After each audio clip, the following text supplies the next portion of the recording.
Hey everyone, this is Eddie and Mandisa with Atlanta Film and TV. How y'all doing today? We are here with DeAndre Ash, and he's launched a new working space with his twin brother, Denard. Hey, DeAndre, how are you today? How y'all doing? I'm good today. Good to see you. Good to be with you. We're good. That's great. That's great, man. Start off, Mandisa. Can you tell us a little bit about yourself and your background? Sure. Yeah, I'm from Atlanta, Georgia, Decatur in particular, and so that's where I grew up. That's where I get my that's where I get my swag from. That's right. And so that's my home. And I uh, I um I guess I'm trying to think about the best way to tell you about me. I do quite a few things, man. Such a layered individual, DeAndre. just take us through your day job, take us through your education, take us to your family life. Just give us, context of who DeAndre Ash is. Layered is a good way to put it, man. I think my strongest gift, Eddie, and I think the thing that identifies me most is diplomacy. And I think, when I think about my career, when I think about my passions and my pursuit, that's kind of the singular thing that's the orienting gift that's I think is active in all of my pursuits. I pastor a church in Western North Carolina. It's actually a 2-point charge. It's a cross-racial appointment, which is interesting in the times in which we live. And it's a United Methodist Church. And in the city of Atlanta, on Edgewood, that's my brother and partner Denard, who just joined us. It looks like he's at the space. And so in the city of Atlanta, I'm just telling them a little bit about myself, Denard. And in the city of Atlanta, Denard and I partnered to launch X Creative Spaces.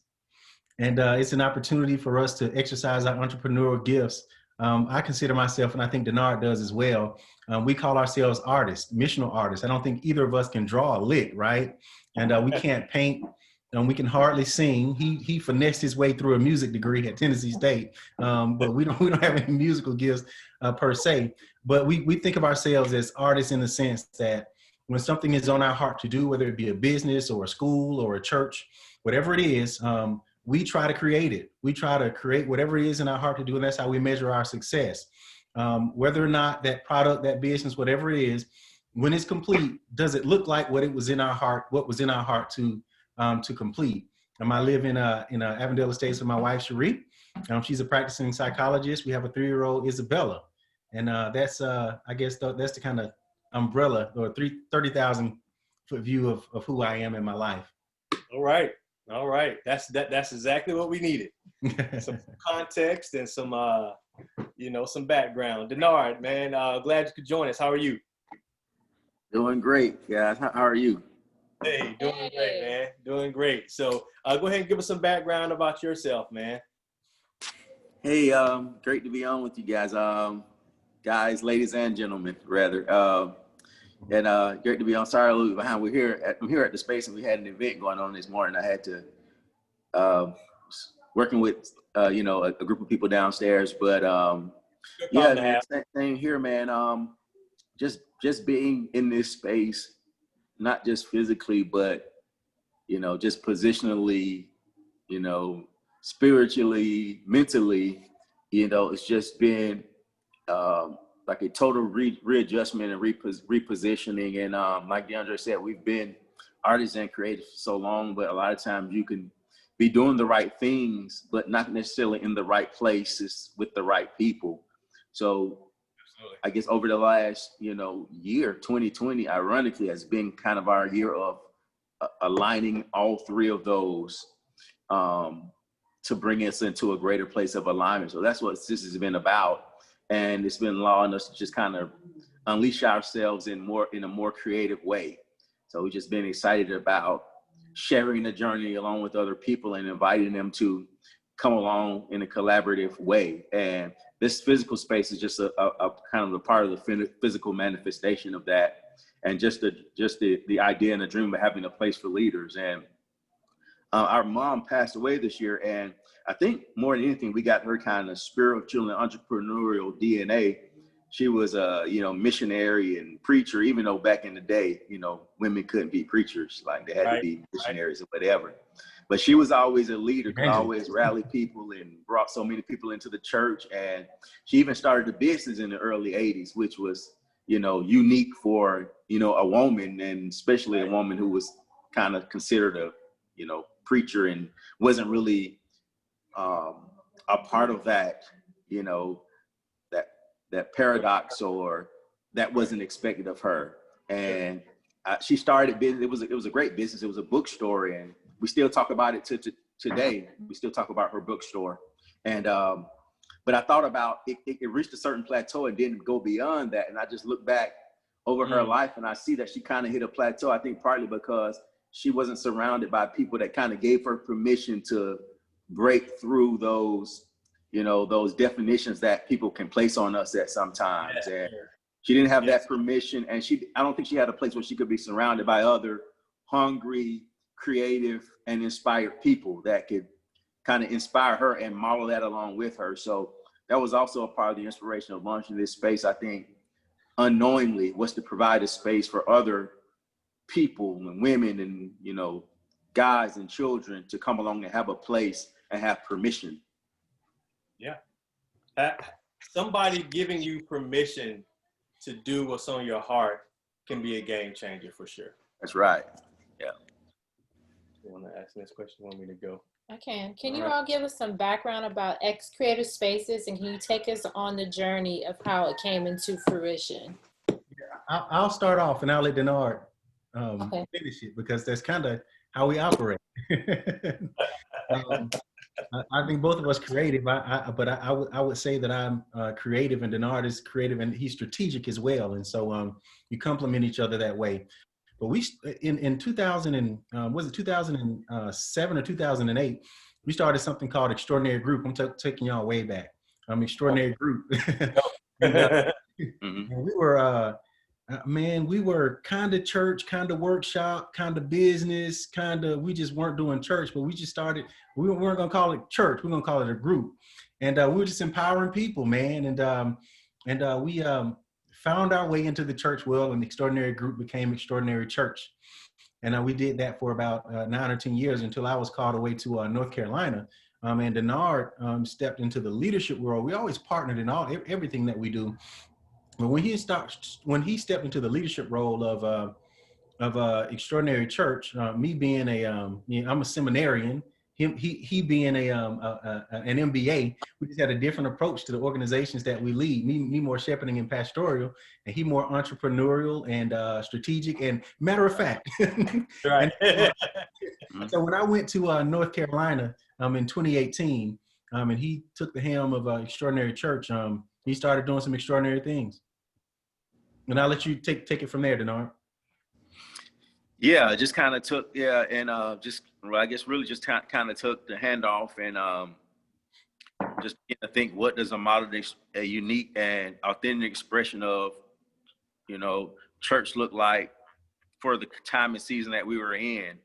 And so just kind of began doing some kind of creative things that, you know, some worked and some didn't work, but it's quickly kind of began to realize that, you know, things were shifting and changing, and not only in a broader landscape, but just kind of defining kind of what church is, but also just shifting and changing as far as, you know, my leadership and a relevant vision that I saw as something that, you know, could be relevant and timely. And, you know, realize, you know, that, you know, just go back to the verse, like new wines and old wineskin. And it's like, you have a new vision, you have to kind of create a new container for it. That's right. Or it kind of end up, it's not going to work. So, you know, this journey, I guess, has really just been about a new container. So the XC Creative Space is really the same vision, the same passion to create leaders, you know, to draw people closer to Christ, to expand the kingdom, you know, create leaders and, you know, and fulfill the mission of a church, but it's the same thing in a different container. So realizing that kind of we needed a different, you know, container. We just felt like it was time to expand beyond where we were in Conyers, and we just kind of stepped out on faith. We had vacillated for a while about whether we should shift or move the ministry. We just prayerfully, we both actually, decided, along with consulting other people, that it was the next decision to make, and just kind of stepping out on faith. And we began to make decisions to move into somewhere into the city, a place that we felt was more in alignment with the vision in the city of Atlanta, not really knowing where we were going. So, but it's amazing. I on my lunch break, I work in Atlanta. On my lunch break, I would just walk around the city and be like, God, but where's the space? But it's amazing. As soon as we finalized decision that we were going to move forward, things just began to move rapidly, really rapidly after that decision was made. And, within the week of that decision, we kind of knew where the next place was. We found someone that, a partner and buyers and a realtor and all that was needed to make the transition. And it just happened really quickly after that decision was made, initially not really knowing where we were going, but stumbling upon this place and not really knowing where the location was, but not really realizing the significance of where we were stepping into off the bat. We just thought it was a cool space. But since then, it's kind of, God's kind of been revealing the significance of where we are since then. And if I may, the move from Conyers to Edgewood is just significant. Denard hinted at it a little bit, but it's in Edgewood, the historic Edgewood Avenue. It's in the MLK district, a block over from Ebenezer, a block over from the King Center, and we're in the heart of. Denard can probably articulate this better than I can, but the Black economic empowerment, civil rights movement, we're in the heart of it. And so when we moved to Edgewood, guys, we moved there to make an impact, right, civically, but also to do business. And we realized, that a lot of folks try to do nonprofits, Eddie and Mandisa, before they have profits.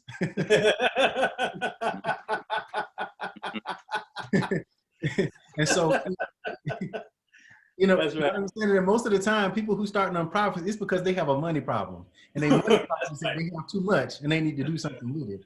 That's so right. we needed to create a situation so we have money to do the things that we're passionate about, and that's where X Creative Spaces came to being, to where we initially had planned to be not just a co-work space for professionals to come in and plug in and work throughout the day, those folks who work from home, business owners, entrepreneurs to plug in and collaborate throughout the day. But when we moved to Edgewood, the area began to tell us what it is. We began to attract creatives, producers, directors, photographers, musicians, artists, students, and just all types of creative people along with those professionals, music executives. And so we had to tailor what we offered to what our environment was telling us that was needed. Our first, before we opened, guys, when we moved there, it was in the middle of COVID, and our first client was a mega church in Atlanta area. Before we even opened, wanting to produce media there, and so that was kind of an indication. And then soon thereafter, Bravo contacted us to film there. PBS just filmed there a couple of days ago, and so the space is telling us. The space is telling us where it is. And Denard will deflect on this, but because he had an idea that we're not we're suburban. We can be suburban, right? But we need to be in the city. We need to be in the heart. He led us to Edgewood, to MLK, to be where we are right now. And it's a co-work, creative space, and event space for people in the heart of the city. The location is. It's that's the hottest place in Atlanta right now. If you just drive through there on Saturday nights on Edgewood, it is jumping, Pastor Eddie, y'all been on Edgewood on Saturday night? Hey. Y'all are being interviewed, not us. Yeah, man. Yeah. But the area it just, you can feel, I don't know, I may be going too far here, but you can feel the excellence in the air, just in that area, and Mandisa and I have been to the space for those that are viewing, and it's a beautiful space, and we're going to include pictures and everything on the blog post. So, yeah. So my phone goes dead here. All right, so you all launched during the pandemic. Can you share with us how that experience was for you all? I mean, you know, that's a pretty, you talking about stepping out on faith, right? Mhm. Could you just tell us a little bit about your experience launching through the pandemic, and even maybe offer some words of encouragement to those entrepreneurs that still have a fire, but are kind of intimidated by the current climate? Yeah, well, we didn't know it was a pandemic until maybe 2 weeks after we moved in. Is kind of when stuff shut down on us, you know. Oh, And so Okay. it was, you know, which really was a blessing, because had we waited, we probably wouldn't have ended up moving. You know, it probably would have said, you know, it's not the right time. But we were maybe like 2 weeks before things shut down. And for us, man, it's just, you know, it hasn't been. We've been, you know, positive the whole time, and not in the sense of we've kind of had a balance of listening to the signs, the climate, and being aware of what's happening, but at the same time balancing that with a vision of what we want and where we want to go, and kind of blending the two and willing to make adjustments to the vision according to the climate. So while we initially started out, we thought we were going to just be having these, you know, large gatherings and people coming together, do these, you know, really socially focused type things. During the pandemic, we were kind of able to shift really the vision and the planning a little bit to say, okay, what does this mean? Maybe we need, it means that smaller groups will be meeting instead of larger groups. It also means that we have to focus on media, a place that people can come and create product to broadcast out. So we just kind of had a balance of it caused us to stay sensitive to what's happening and not just be so focused on what we're trying to accomplish that we kind of ignore, you know, the climate and what's happening. So it really was kind of a blessing, because had it not happened, I don't know if we would have been as flexible and as open to the way we felt like God and kind of the climate was leading us to operate. So we just been operating sensitively and listening and being nimble and being flexible, you know, throughout the process. And that, and just keeping the right, you know, mindset. And, you know, thankfully, you know, since we came in right before the pandemic, we really didn't do an official large launch or anything to make ourselves public. This kind of was like a kind of word of mouth thing. And some people don't know how they found us, but, you know, but they did. And so we just used those past 6 months, you know, up until this point, 8 months now, just to really remain flexible and being open to, you know, effective expressions of, you know, what we do according to whatever that reality is. So, Yeah, I think, go ahead. Go ahead, DeAndre. Yeah, and I think had it not been for the pandemic, we would have been a smaller version of some of the other businesses that we look up to. We were in a smaller version of the Gathering Spot, or a smaller version of Switch Yards. You know, we would have been that because they inspired us. But the pandemic gave us permission to express uniquely who we are, with a fraction of the cost. It prevented us from making investments that we didn't need to make. It forced us to make smart decisions, to think smaller, not to think smaller, but to think in a more efficient way, to be more agile. And thinking that way has produced bigger results, bigger returns for us. Would you call that? I'm just now learning this term because I'm researching it, and because it's just an interesting concept. But would you call that a pivot? Is that like in the true sense of a pivot in business, or would you call it something else? Well, I think that's a good. I love that word. That's a good word, man. And I think really, ironically, man, I think we pivoted right before the pandemic, and we kind of pivoted. We made the right pivot kind of ahead of the curve. Mm-hmm. Wow. Thankfully, you know. Mm-hmm. So since the pandemic, we haven't really been pivoting because I think we were already turned in the right direction.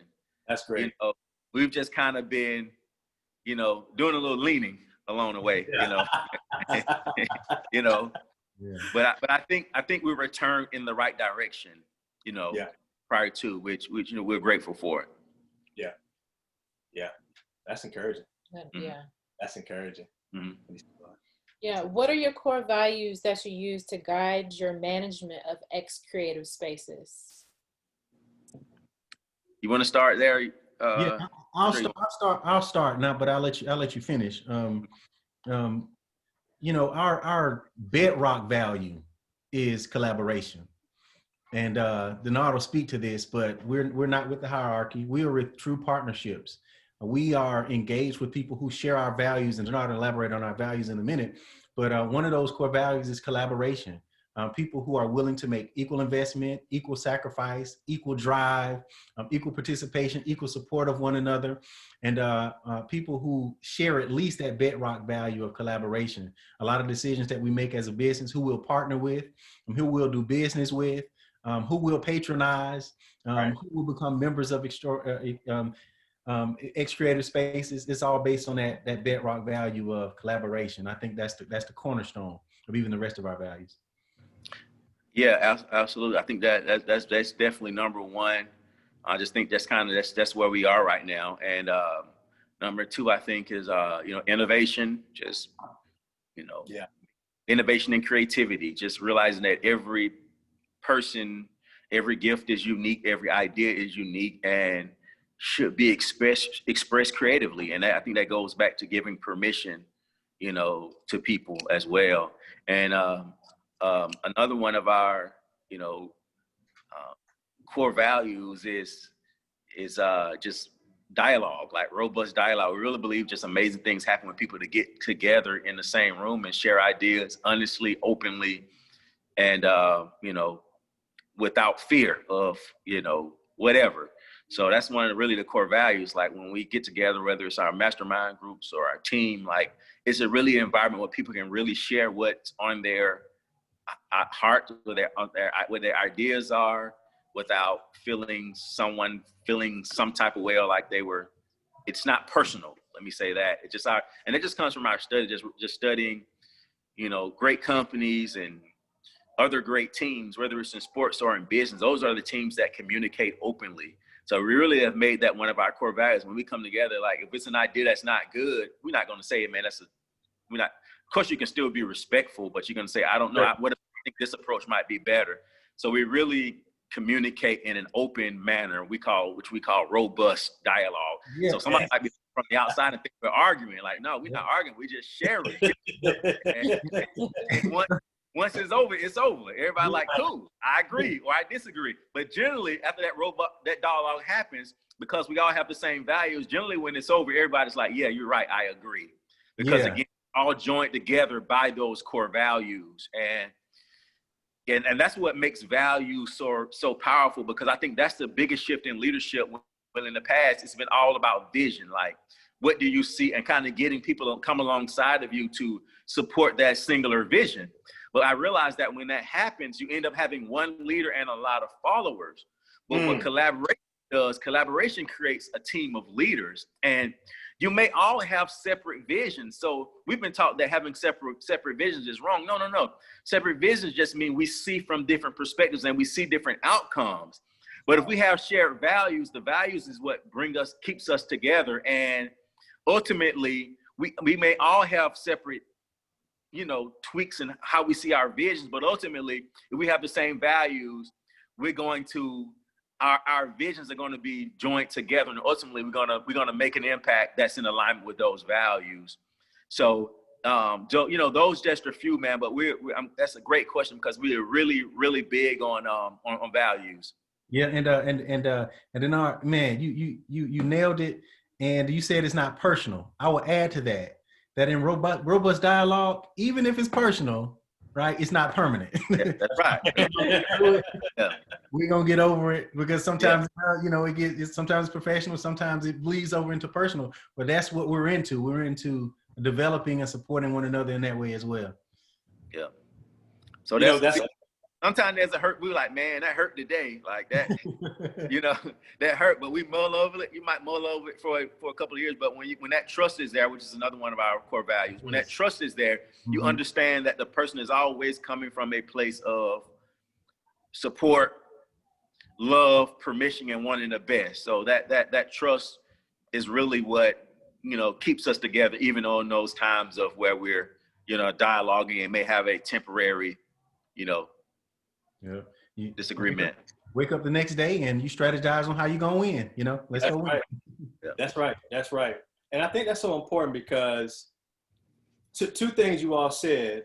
The first thing was being united around values instead of vision and allowing people to have their own vision. I think that, because just how the Black community has been molded and shaped. I mean, you think about the Coretta and Martin Luther King model, right? Almost kind of a Barbie and Ken model where, there's this really sharp couple that we're going to follow to the promised land, which kind of discredits all the sharp couples that are following them to the promised land. It doesn't allow them to express themselves and their creativity. So I love the collaboration principle.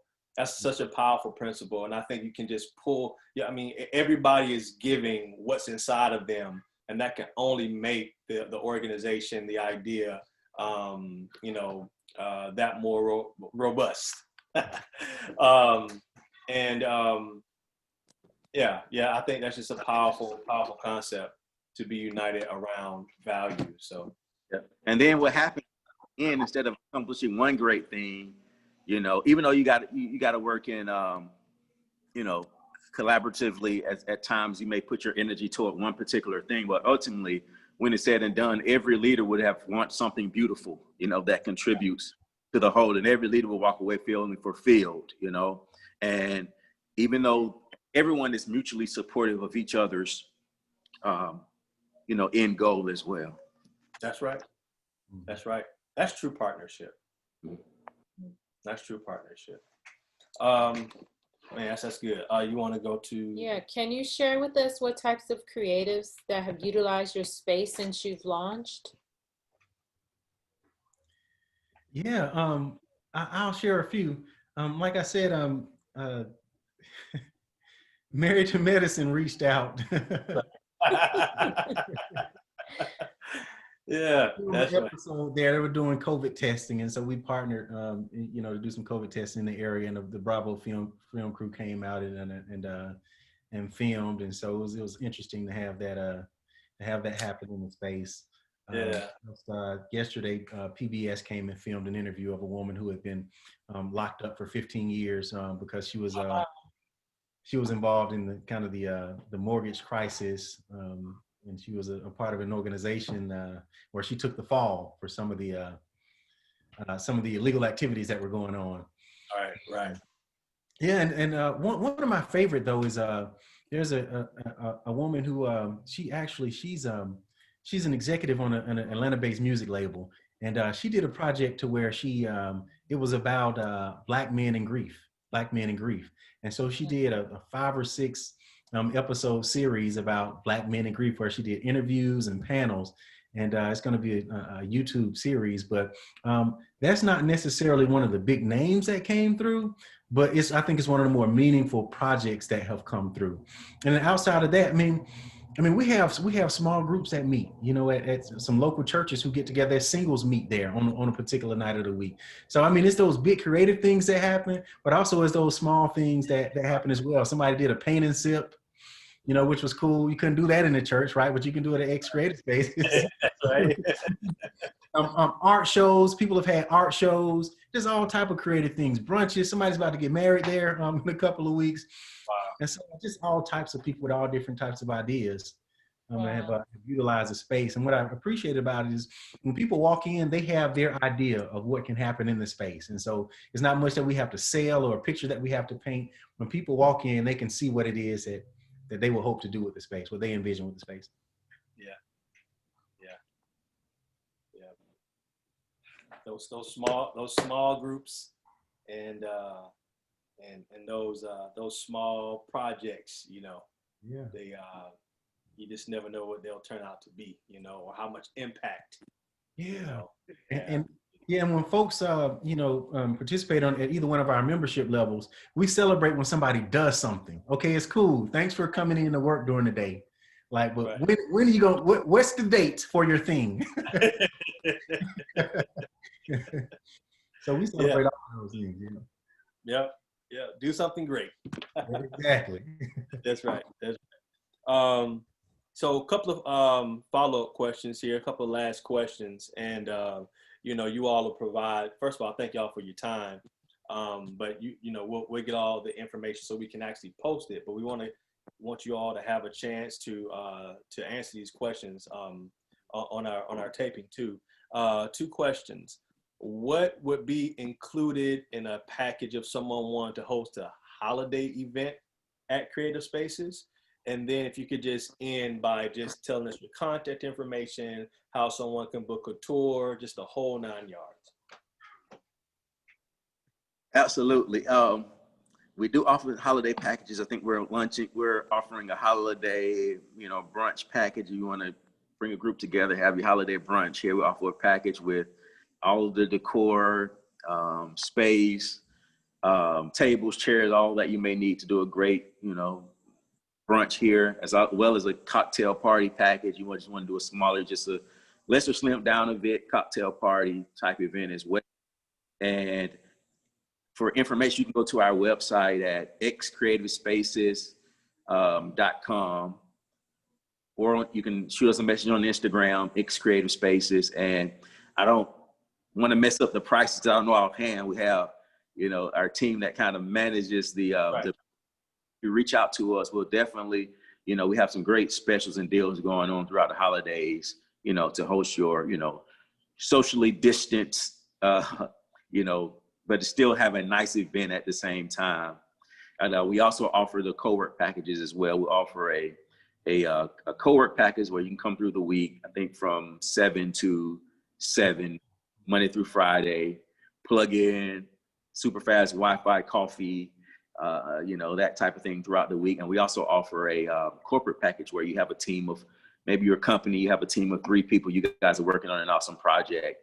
You can also come and have a membership package as a group and come in and use the space, a lot more flexibility on the space, self-entry, here as well. But if you check out the website, xcreativespaces.com, or on IG, xcreativespaces, you can reach out to us and find more pricing info there, and as well as our, location once again, which is in Old Fourth Ward. I think it's the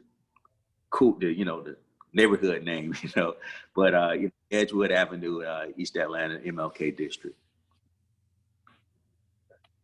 All right. And it's a place for artists, leaders, and entrepreneurs to create, collaborate, and launch their ideas. And that's what we hope to facilitate.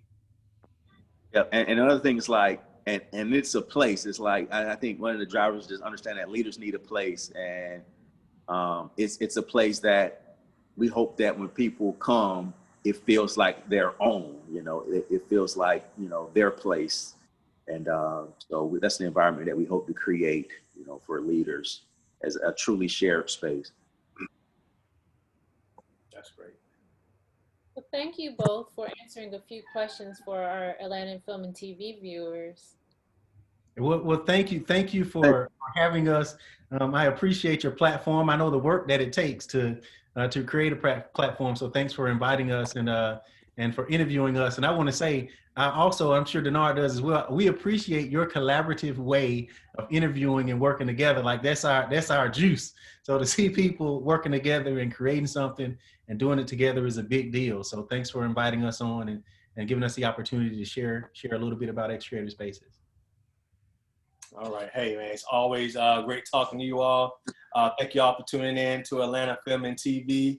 This interview with Denard and DeAndre Ash, X Creative Spaces. The information will be posted, and just go check them out. It's a beautiful space. If you have a project that you want to film or host there, call them up, see if it's a good fit, and and let's make some excellent stuff going forward.